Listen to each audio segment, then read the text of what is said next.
안녕하세요. 새벽이 밝았습니다. 이제 무더위를 날려줄 흥미로운 옛 이야기를 들려드리겠습니다. 조선 중엽 한양 동편 마을에는 기세가 드높기로 유명한 집안이 있었으니 그 이름은 바로 홍진사였습니다. 대청마루가 길게 뻗어 있고 앞마당에는 복사꽃이 만개하여 누구나 보아도 번듯한 양반가의 모습이었습니다. 그 집에는 귀하게 여겨지는 외아들 도령이 하나 있었으니 그의 이름은 홍이한이었습니다. 나이에 비해 뛰어난 글재주를 지닌 그는 사서삼경을 줄줄 외우고 고운 선비들 사이에서도 총명하다는 평이 자자했습니다. 그러나 그 완벽하게 보이던 홍도령에게도 하늘은 무심하셨는지 얼굴만큼은 복을 내리지 않으셨습니다. 그의 생김새는 참으로 안타까웠으니 여드름 자국이 가득한 둥근 얼굴에 작은 눈, 볼록한 주먹코와 붙어있는 입술은 마치 이목구비가 서로 다투고 있는 듯 보였습니다. 사람들 사이에서는 수근거리는 소리가 들려왔습니다. 도련님, 눈매가 어찌 저리 조망만 하실까? 볼은 꼭 눈뜨고 허참. 고마요. 이런 소리들이 오갔습니다.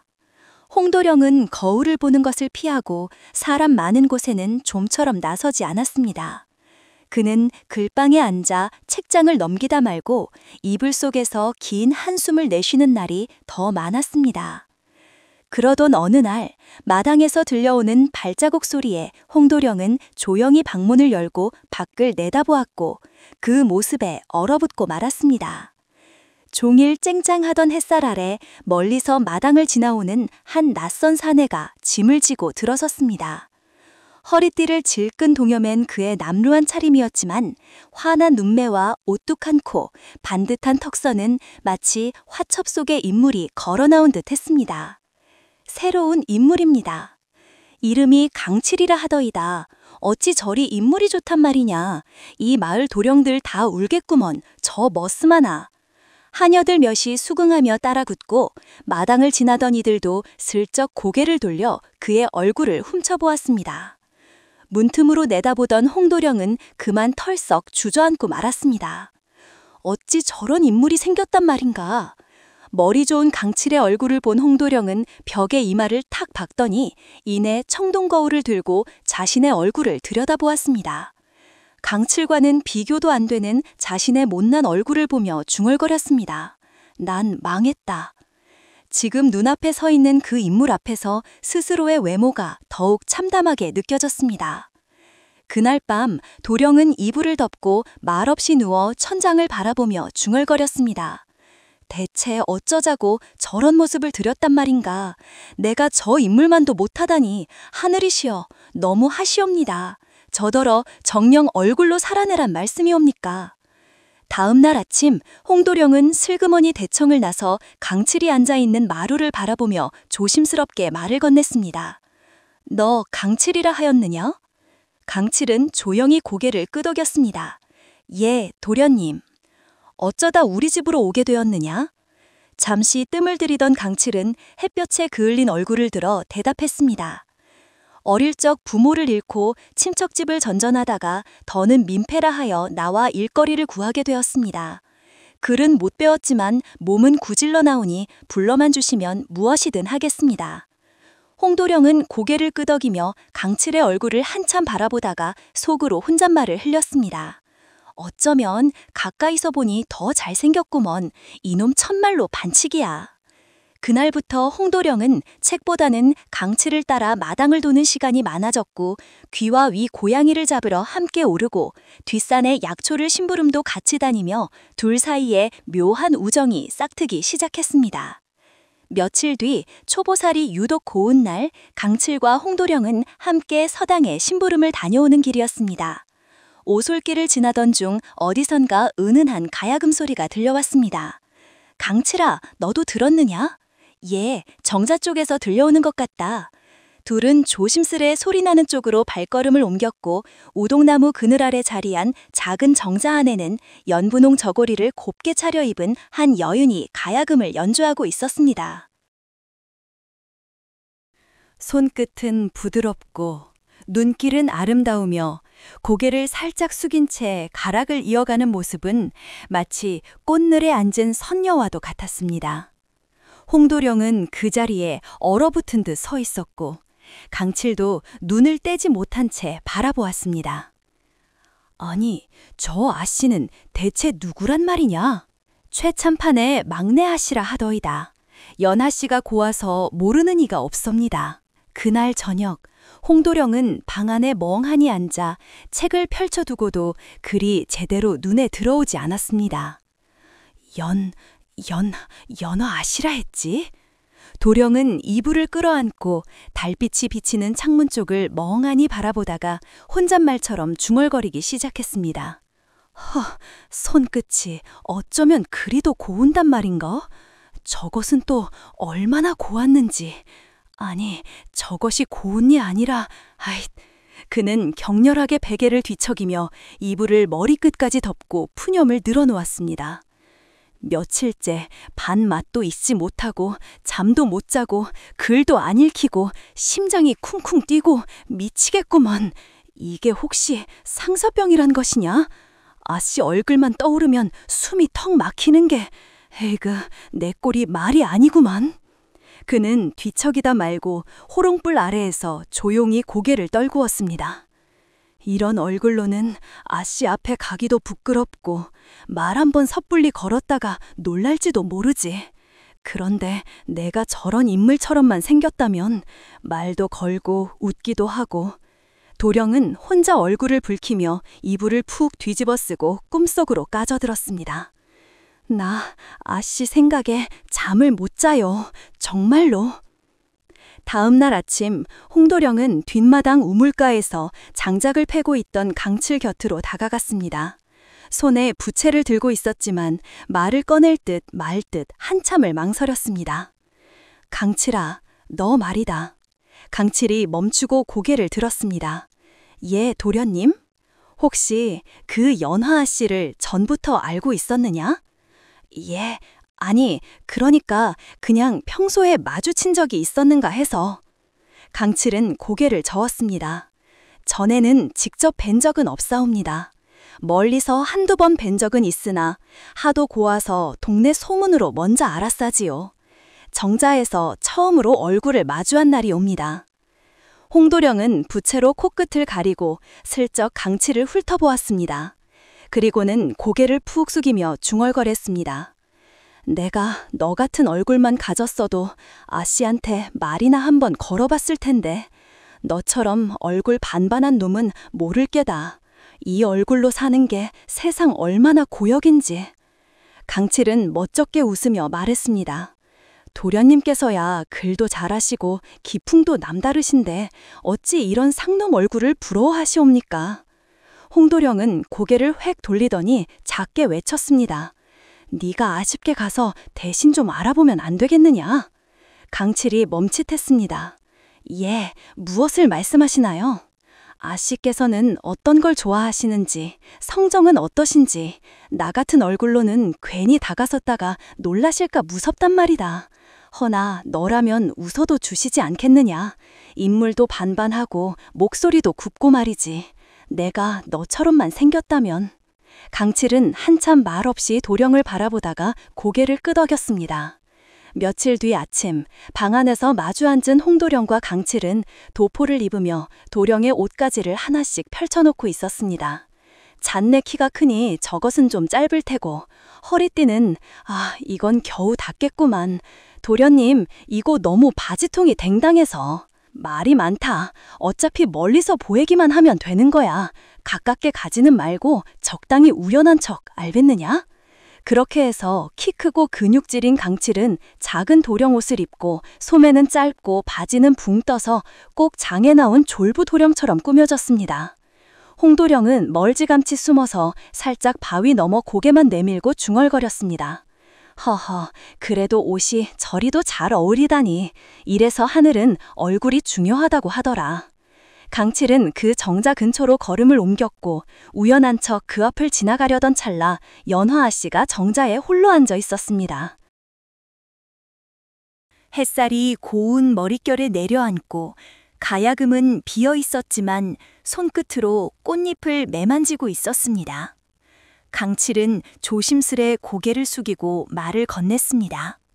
실례하옵니다. 혹 며칠 전 근처에서 가야금을 타시던 그 아씨이신지. 연화 씨는 놀라지 않은 듯 조용히 고개를 끄덕였습니다. 예, 그날 가야금을 탔던 이가 제가 맞사옵니다. 강칠은 잠시 당황했으나 홍도령의 당부를 떠올리며 말을 이었습니다.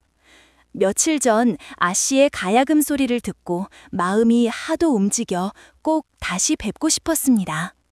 연화는 살며시 웃었습니다. 도령님이라 하셨습니까? 혹 성함을 여쭈어도? 멀리서 지켜보던 홍도령은 바위 뒤에 숨은 채 땀을 삐질삐질 흘리며 혼잣말을 쏟아냈습니다. 웃었다. 지금 웃은 거 맞지? 저런 생긴 놈 앞에선 누구든 웃지. 에이구, 얄밉다 얄미워. 강칠은 마루 아래에 무릎 꿇고 앉아 조용히 보고를 드리고 있었습니다. 아쉽게도 가야금을 좋아하셨고 산책은 주로 매화무 쪽을 도르신다 하셨습니다. 그리고 좋아하는 꽃은 봉선화라 하셨습니다. 홍도령은 멍한 표정으로 고개를 끄덕이더니 갑자기 강칠을 뚫어져라 바라보았습니다. 근데 말이다. 아까 그 정자에서 웃으셨던 것 같더이다. 자네가 무슨 말을 했길래 아씨가 그렇게 웃음이 터졌는가? 강칠은 멋쩍게 웃으며 대답했습니다. 바지가 좀 짧아서요. 그걸 아쉽게 보시곤 조금 웃으신 듯 하옵니다. 도령은 그 말을 듣자마자 부채를 세차게 펴더니 턱을 괜히 쓰다듬으며 혼잣말을 했습니다. 웃었단 말이지. 그리 잘 웃는 아씨였던가.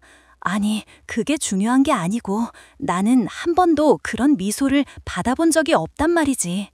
잠시 머뭇거리던 홍도령은 결국 벌떡 일어나 방문을 열며 외쳤습니다. 강칠아, 내 이름은 말이다. 봉선화 몇 포기 캐다가 정자 근처에 심고 오너라. 강칠은 당황했습니다. 예, 도련님, 그건 좀. 말이 많다. 그냥 해. 그리고 또 웃으시거든 이번엔 그 이유를 정확히 물어보거라. 대체 무엇이 그리 즐거웠던 건지 말이지. 그날 밤 도령은 자리에 누워 혼자 이불을 뒤집어 쓰고 중얼거렸습니다. 아씨가 웃는 걸 내가 직접 본 것도 아니고 남을 시켜 보고만 있는 게 이게 뭔 꼴이란 말인가. 내가 얼굴만 좀 반듯했더라도 이리 찌질하게 뒤에서 기웃거리지도 않았을 텐데. 그는 이불을 꾹 눌러안고 얼굴을 묻은 채 속으로 꺼이꺼이 울음을 삼켰습니다. 며칠 뒤 햇볕이 따사로운 오후, 홍도령은 뒷산 쪽 길을 걷다가 저 멀리 언덕으로 향하는 익숙한 뒷모습을 보았습니다. 연분홍 저고리에 푸른 치마를 입고 햇빛을 등진 채 나물 바구니를 든 연화 아씨였습니다. 그 곁엔 한 하녀가 함께 뒤따르고 있었습니다. 도령은 깜짝 놀라 숨을 죽였습니다. 연화 씨, 여행 어인이르시지? 두 사람은 언덕 아래 들꽃이 흐드러지게 핀 곳을 향해 조심조심 걸어 올라가고 있었습니다. 홍도령은 멀찍이 따라가며 큰 나무둥치 뒤에 몸을 숨겼습니다. 멀리서 훔쳐보는 것도 속이 터지는구만. 그냥 좀 더 가까이서 얼굴이나 한번 봐야겠어. 그 순간 연화 아씨가 활짝 핀 꽃을 거꾸로 한 발자국 더 언덕 끝으로 디뎠을 때 바위가 부스러지는 소리와 함께 연화 아씨의 몸이 그대로 앞으로 기우뚱했습니다. 어머, 연씨! 하녀가 다급히 소리쳤으나 이미 때는 늦었고 그 순간 나무 뒤에 숨어있던 홍도령이 이성을 잃은 듯 달려나가며 그대로 몸을 던져 연화를 끌어안았습니다. 몸이 함께 구르며 풀밭에 쓰러졌고 도령의 손은 연화의 어깨를 꼭 안고 있었습니다. 연화가 천천히 고개를 들었습니다. 눈앞에 익숙하면서도 낯선 얼굴, 그간 멀리서 정자에서 지켜보던 그 도령의 얼굴이 코앞에 있었습니다. 도령도 말없이 손만 몰아주다가 괜찮으십니까, 아씨? 라고 물었습니다. 연화는 숨을 고르며 작게 말했습니다. 덕분에 살았습니다. 그리고는 도령을 뚫어지게 바라보며 작게 미소를 지었습니다. 홍도령은 얼굴이 시뻘개져 뒷걸음질 치듯 일어섰습니다. 내가 지금 아씨 손을, 가슴은 요동치고 입은 바짝 말랐습니다. 처음으로 연화의 눈이 도령을 곧장 바라보았고 도령 또한 숨지 않고 그 눈을 마주 보았습니다. 그날 오후 홍도령은 마루 끝에 걸터 앉아 봉선화 한 송이를 뽑아 물에 띄워놓고 멍하니 바라보고 있었습니다.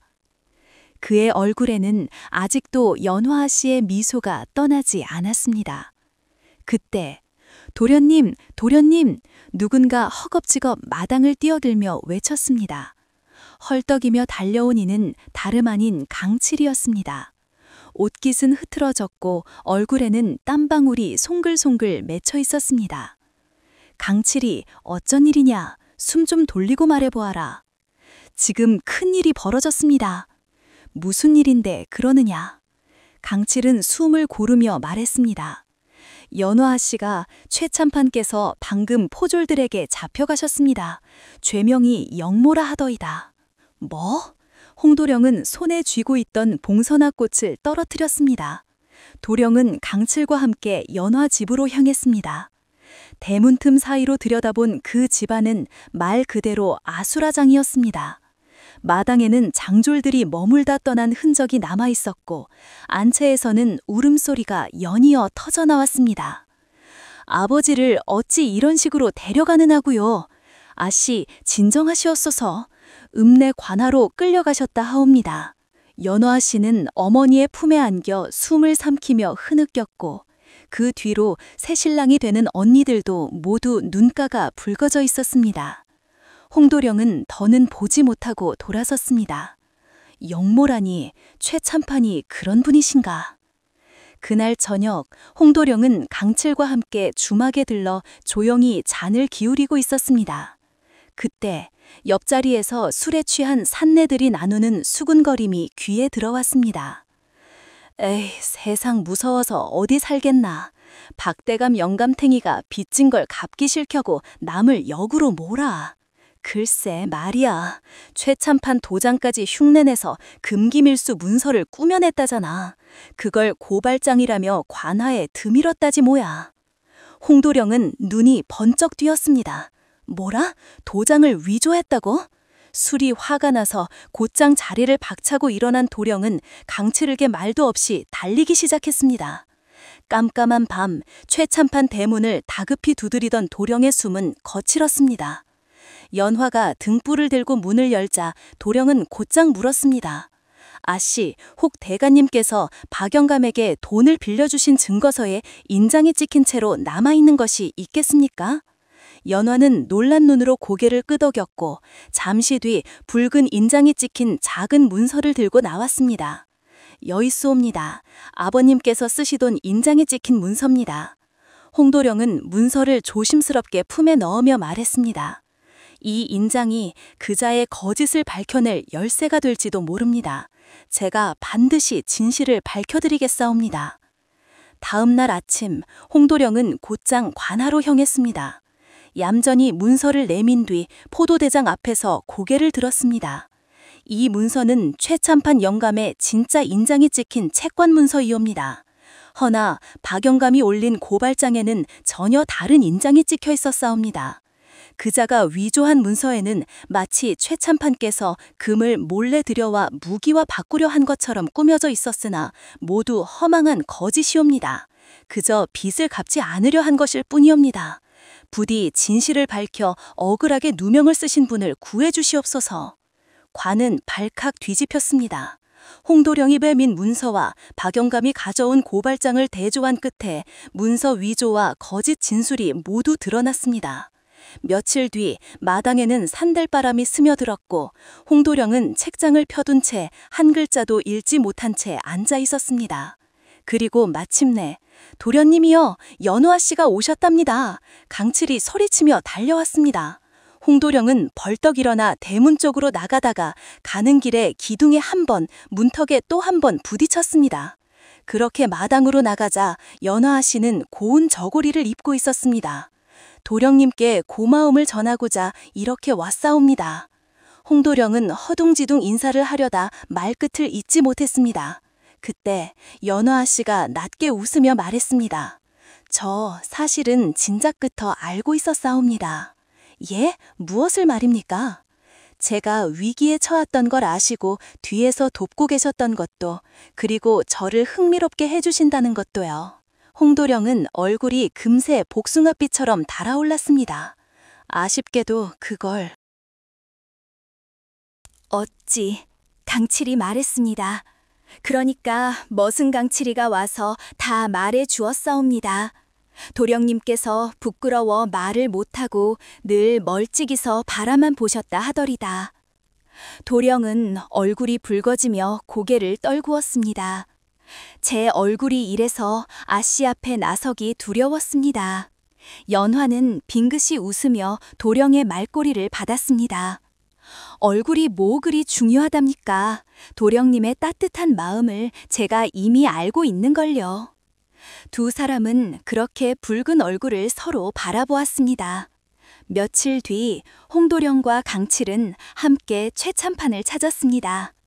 마당 한켠에서 술을 놓던 연화의 새 엄니가 고개를 드는 순간 강칠을 보고 눈이 휘둥그레졌습니다. 저기 저 키 큰 선애 누구야? 어머, 니신데 저리 인물이 훤칠하대. 셋이 정신없이 웅성거리며 들썩이던 그때 저 멀리서 팔짱을 낀 채 성큼성큼 걸어오는 이는 바로 연화의 하녀 순덕이었습니다. 그녀는 능청스럽게 웃으며 언니들 앞을 가로막았습니다. 저 머님이요? 아씨들 죄송한데요. 저 머음은 제 짝입지라 보시면 곤란합니다만. 하녀는 콧방귀를 끼며 강칠 옆에 딱 붙었고 강칠은 어쩔 줄 몰라 뒤통수를 긁었습니다. 그 장면을 보던 홍도령과 연화는 서로 마주보며 킬킬 웃었고 온 마당에는 다시 따스한 웃음이 던져갔습니다.